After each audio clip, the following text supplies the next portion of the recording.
बिस्मिल्लाहिर्रहमानिर्रहीम। अस्सलाम वालेकुम। खेलों की खबरों पर तबसरों और तज्जियों से जय स्कोर के एक और प्रोग्राम के साथ सैयद याह्या हुसैनी आपकी खिदमत में हाजिर है। पाकिस्तान क्रिकेट टीम ने बांग्लादेश के खिलाफ T20 सीरीज़ में क्लीन स्वीप किया और अब कौमी टीम को जुलाई में मुख्तसर दौरानिए की क्रिकेट सीरीज़ के लिए बांग्लादेश का दौरा करना है।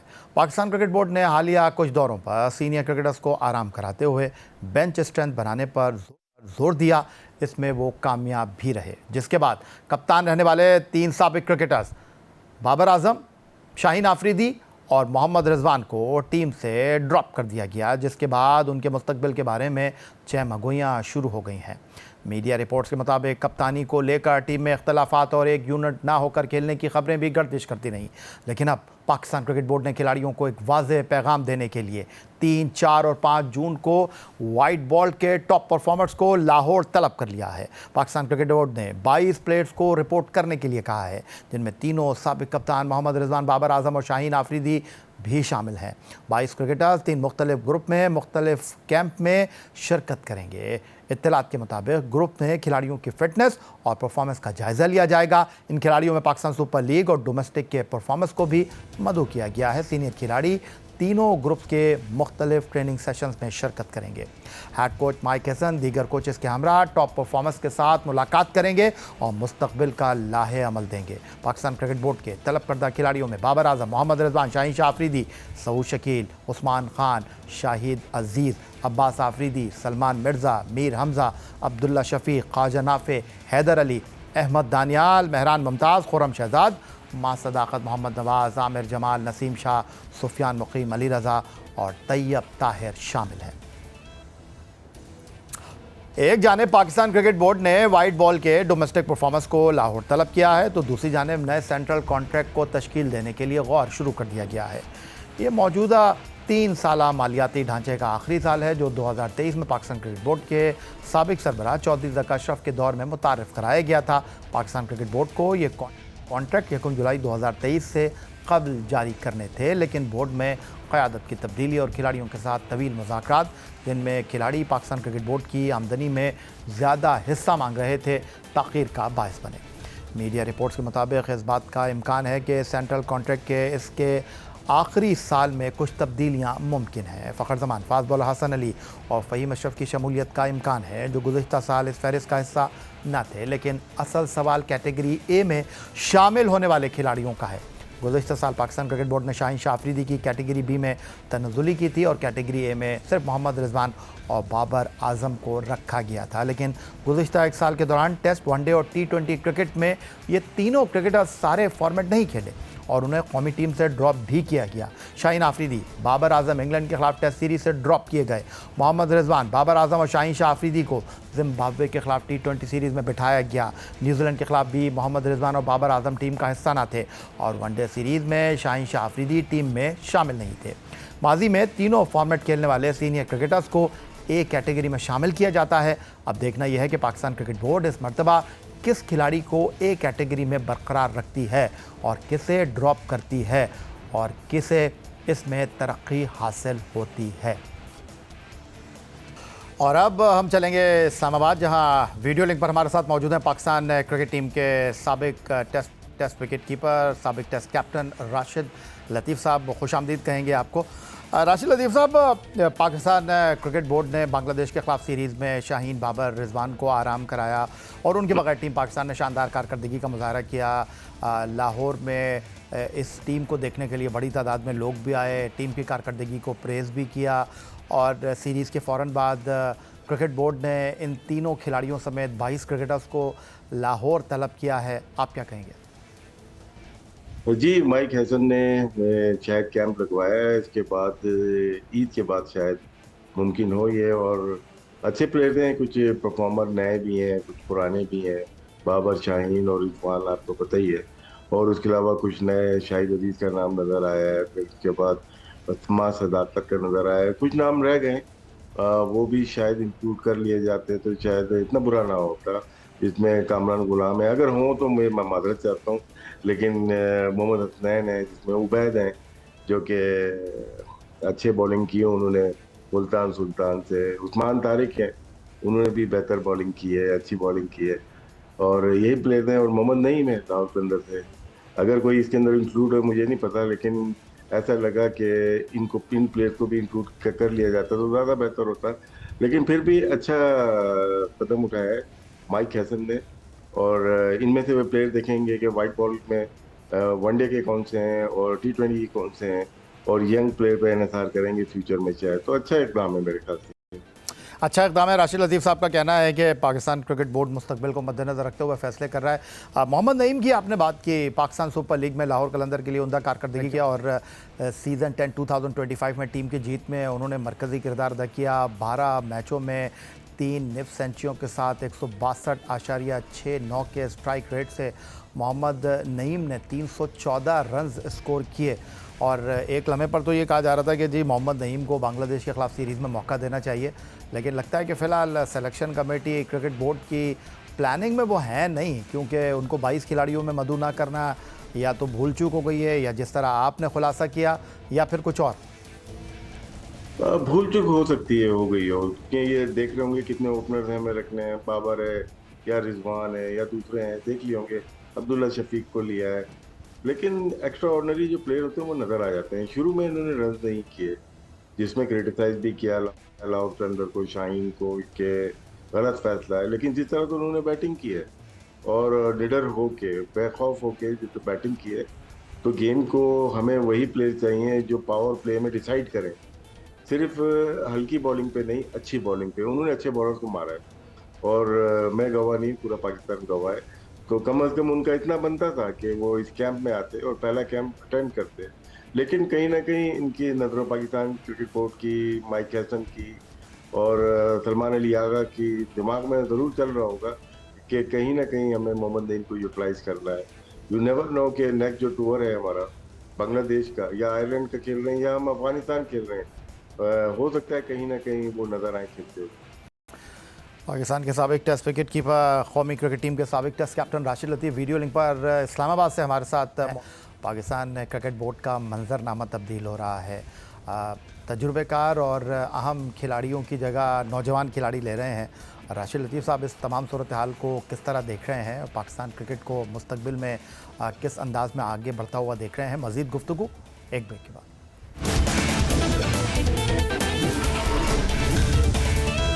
जी, तो राशिद लतीफ़ साहब, इस नए सेंट्रल कॉन्ट्रैक्ट को आप किस तरह देख रहे हैं? क्योंकि अभी आपने जिस तरह फरमाया कि एक ही कप्तान होना चाहिए तीनों फॉर्मेट का, फ़िलहाल तो है नहीं, 3 अलग अलग फॉर्मेट, 3 अलग अलग कप्तान।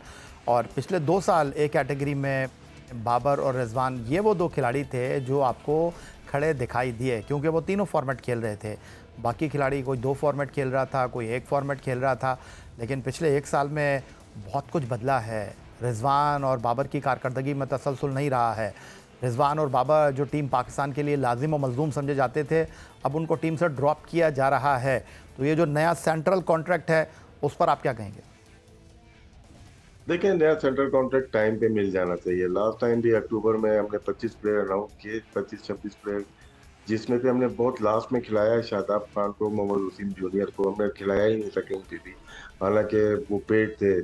इसके अलावा जो बात करें कैटेगरीज का इशू आएगा, बाबर आजम, रिजवान, 2 ऐसे प्लेयर थे जो एक कैटेगरी में फॉल करते थे। नसीम शाह, शाहीन शाह, आफरीदी और Shan Masood subject to selection उनका था कि वो बी कैटेगरी में थे।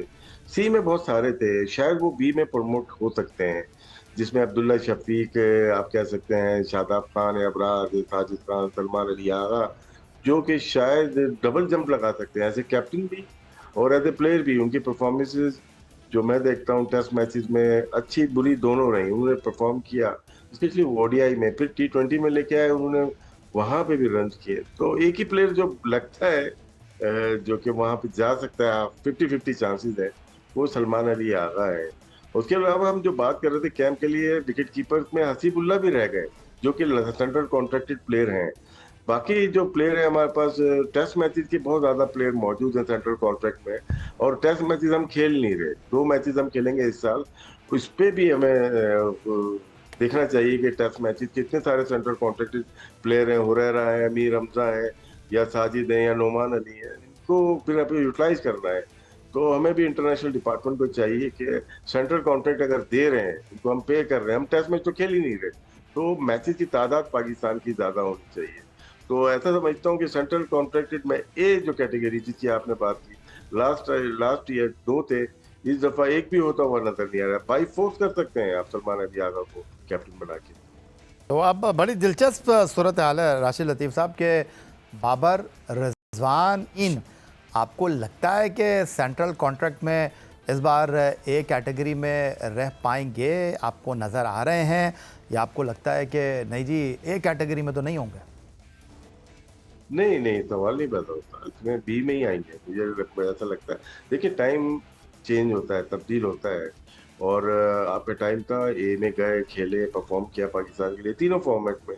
लेकिन एक टाइम हर चीज का 2016-15 के डेब्यू किया हुआ है, 10 इयर्स हो गए, तो आपका डाउनफॉल तो आता ही है।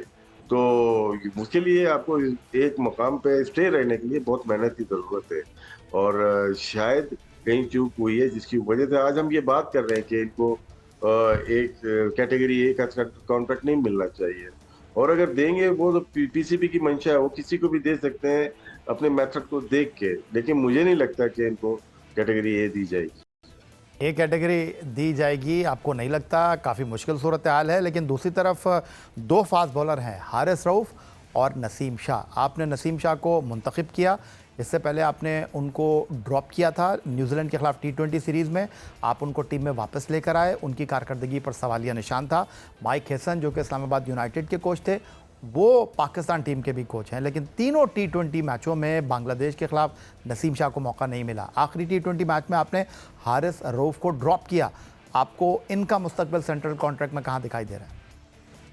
लेकिन जहाँ तक नसीम शाह मुझे फिट नहीं लग रहे, कि वो ऐसा बॉलर नहीं है कि वो 28 रन खा जाए एक ओवर में इस्लामाबाद यूनाइटेड। उसके बाद वो मैच नहीं खेले थे, फिर आखिर मैच खेले। मुझे फिट नहीं लग रहे, शोल्डर इश्यूज थे, आपको भी पता होगा उनका, और शायद यही वजह है। और लास्ट ईयर ये बॉटम लाइन पे रह गए कैटेगरी ए, उनसे वादा किया गया था क्रिकेट बोर्ड ने कि आपको ए कैटेगरी दी जाएगी, जहाँ पे वो नाला भी हुए थे एक सेलेक्टर से बाद में, और नहीं मिल सकती। लेकिन इस दफा मुझे नहीं लगता कि वो बी में सर्वाइव कर पाएंगे।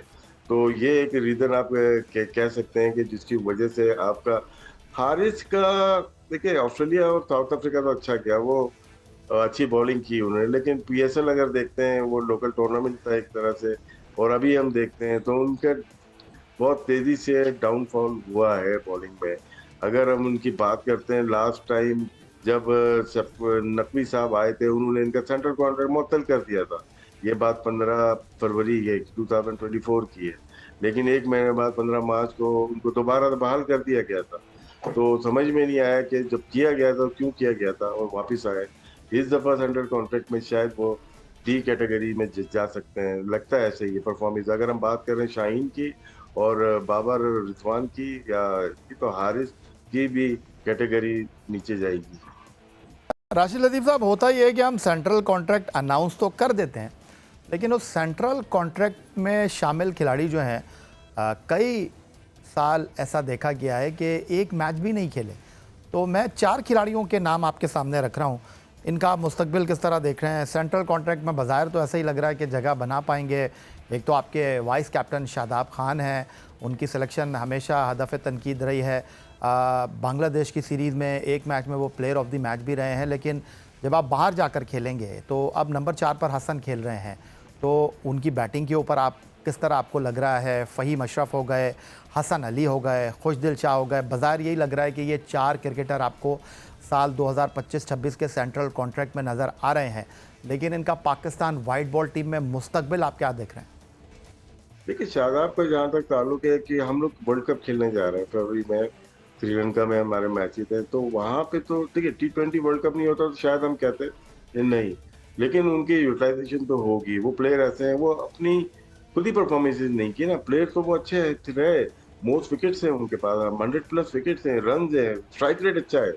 बस ये कि जब मौका मिलता है जहाँ पे हर कोई चाहता है कि यार ये शादाब परफॉर्म करें, वहाँ पे वो आउट हो जाते हैं या परफॉर्म नहीं कर पाते। तो गिला हमारा जायज है एज ए क्रिटिक्स भी, एज ए शायकीन क्रिकेट भी, कि शादाब से बहुत तवक्कुआत है, जैसे हमें शाहीन से होती हैं, जैसे हारिस से होती हैं, जैसे नसीम से, बाबर से और रिजवान से होती रही हैं। तो इसी तरह शादाब को भी उसी हाईली रेट करते हैं। हम दूसरों की बात क्यों नहीं कर लेते, क्योंकि हम उनको उस लेवल पे नहीं रखते। तो शादाब को चाहिए कि अपनी परफॉर्म करे। देखिए वो तो खेल ही रहे हैं, लेकिन पाकिस्तान टीम को बहुत ज्यादा बेनिफिट और आईसीसी के इवेंट में, एसीसी के इवेंट में वो इस कैलिबर के प्लेयर हैं। तो मैं तो लास्ट ईयर जिस तरह सेंट्रल कॉन्ट्रैक्ट दिया उनको नहीं खिलाया, आखिर में लेके आए, लेकिन वो डिजर्व करते हैं सेंट्रल कॉन्ट्रैक्ट। वो ऐसे प्लेयर नहीं है जो 25 में इतने सारे प्लेयर हैं जो डिजर्व नहीं करते, लेकिन शादाब तो पाकिस्तान का बहुत माइनस प्लेयर है। और हमारी दुआ यही कि वो और पाकिस्तान टीम को जीत से हमकिनार करें।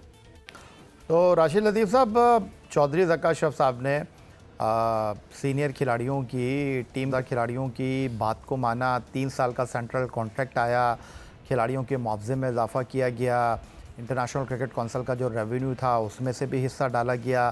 3 साल मुकम्मल हो रहे हैं, तो आपको लगता है कि ये फार्मूला मुस्तकबिल में चलेगा या आपको लगता है कि टाटा बाय बाय? और देखें, प्लेयर्स को मिलना चाहिए, ये मेरी अपनी ज़ाती राय है। और जो दूसरी टीम्स को मिलता है वो उसी तरह से आपकी डिवीजन होनी चाहिए। अगर आपको आईसीसी के इवेंट से भारत, ऑस्ट्रेलिया, न्यूजीलैंड, इंग्लैंड 25 से 27% उनका रेवेन्यू शेयर होता है प्लेयर्स के लिए, फीस अपनी जगह, सेंट्रल कॉन्ट्रैक्ट अपनी जगह, उसी को अपनाने की ज़रूरत है। अगर ये सोचना कि नहीं यार प्लेयर्स को नहीं मिलना चाहिए, बोर्ड को मिलना चाहिए, बोर्ड का अपना हिस्सा होता है, उसमें कोई डाउट नहीं है। पीसीबी डोमेस्टिक करा रही है, 5 अरब 6 अरब उसमें लग जाता है, रेनोवेशन है उसमें लग जाते हैं, लेकिन प्लेयर्स का अपना है। आपके तवज्जुह से एक और बात दोबारा याद करना चाहता हूँ, जो हमारे एक्स प्लेयर हैं जिसमें हमारी पेंशन हैं टेस्ट प्लेयर की 60 ईयर्स की होती हैं, और जिसमें हमारे वाइट बॉल जो एक रोदा और T20 के प्लेयर्स हैं उनकी पेंशन नहीं है। तो ये भी करनी चाहिए। ये इसी आईसीसी के इवेंट से जो पैसे मिले दुनिया में है, ये दुनिया ने फर्स्ट क्लास की जो 75 मैच खेले हुए हैं उनको भी पेंशन देते हैं। तो जिस तरह हमारे साजिद अली हैं या शकील खान है, बहुत सारे प्लेयर्स हैं हमारे जो एक रोजा में खेलते हैं, सिर्फ उनको पेंशन नहीं है। दरख्वास्त है हमारी पाकिस्तान क्रिकेट बोर्ड को इसी को देखते हुए बिल्कुल देनी चाहिए। वो हमारा हिस्सा है, हमारा पार्ट है इस क्रिकेट को। क्रिकेटर बहुत कम इंटरनेशनल क्रिकेट खेलते हैं, लेकिन बहुत सारे प्लेयर्स की वजह से ये सितारे हमें नजर आ रहे हैं। बहुत शुक्रिया आपका राशिद लतीफ़ साहब, पाकिस्तान के फॉर्मर टेस्ट विकेट कीपर, कौमी क्रिकेट टीम के साबिक कप्तान, इस्लामाबाद से वीडियो के साथ मौजूद थे।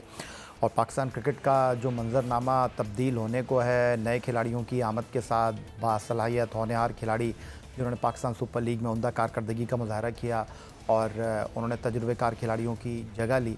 और टीम पाकिस्तान के कप्तान सलमान अली आगा ने ये कहा कि जनाब वो जब तक कप्तान रहेंगे वो इसी अंदाज में जो है टीम को खिलाते रहेंगे। सर एक चीज़ तो पक्की है कि जब तक मैं कैप्टन हूँ हम खेलेंगे तो ऐसे ही। मुझे लगता है कि यही गोइंग फॉरवर्ड तरीका है क्रिकेट खेलने का, क्योंकि दुनिया सारी ऐसे ही खेल रही है। आपको बॉलर्स को अंडर प्रेशर करना ही करना है और एज ए बॉलिंग यूनिट आपको बैट्समैनों को आउट करने की कोशिश करनी ही करनी है, उससे ही रिजल्ट आएंगे। क्योंकि अगर आप बॉलर्स को अंडर प्रेशर और बैटर को अंडर प्रेशर रखेंगे तो रिजल्ट मोस्टली आपकी तरफ ही जाएंगे। और आप कह सकते हैं कि न्यूजीलैंड में भी हमने यही कोशिश की थी कि इसी वे ऑफ क्रिकेट को फॉलो किया जाए, लेकिन वहाँ पे कंडीशंस थोड़ी ऐसी थी जो उस चीज़ को अलाउ नहीं कर रही थी। लेकिन अच्छी चीज़ ये है कि वहाँ जो लड़के गए थे उन्होंने सीखा कि आपको फेयरलेस तो रहना है लेकिन साथ केयरलेस नहीं रहना। तो यही था जनाब आज का हमारा ये प्रोग्राम। आप एक्स अकाउंट पर हमें फॉलो कर सकते हैं, ईमेल कर सकते हैं, अपनी राय से आगाह कर सकते हैं score@geo.tv पर। इस दुआ, इस उम्मीद, इस तवक्को के साथ कि पाकिस्तान में खेलों खिलाड़ी तरक्की करते रहें। सैयद याहिया हुसैनी को स्कोर की पूरी टीम के साथ अगले प्रोग्राम तक के लिए इजाज़त दीजिए। अल्लाह हाफ़िज़।